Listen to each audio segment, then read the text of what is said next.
Picture this. You're in the middle of an intense dream. A giant, terrifying monster, or maybe your high school math teacher, is chasing you. You panic. You turn to sprint away, but your legs instantly turn into literal blocks of concrete. You pump your arms, you try to push off the ground, but you're moving in slow motion, like you're trying to run through a swimming pool filled with thick jello. You feel completely weak, the danger is getting closer, and you wake up sweating. It is one of the most frustrating, universal, human experiences ever. But why does this happen?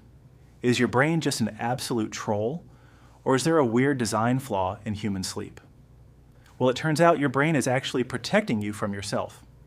When you enter REM sleep, the exact stage where your most vivid, chaotic dreaming happens, your brain enters a state of lockdown called REM Atonia.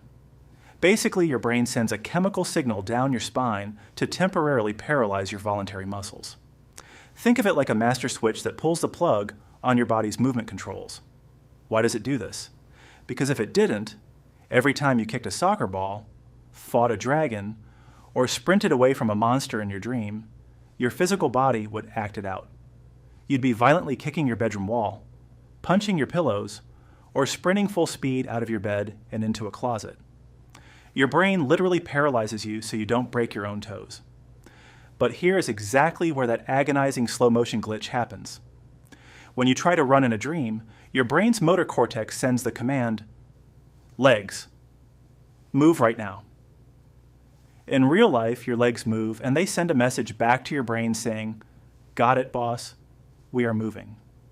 But in a dream, your physical legs are paralyzed. They send back absolutely zero feedback. Your brain is waiting for the confirmation signal, but it gets total radio silence. This lack of feedback completely confuses your brain. It knows it ordered a sprint, but it doesn't feel the movement.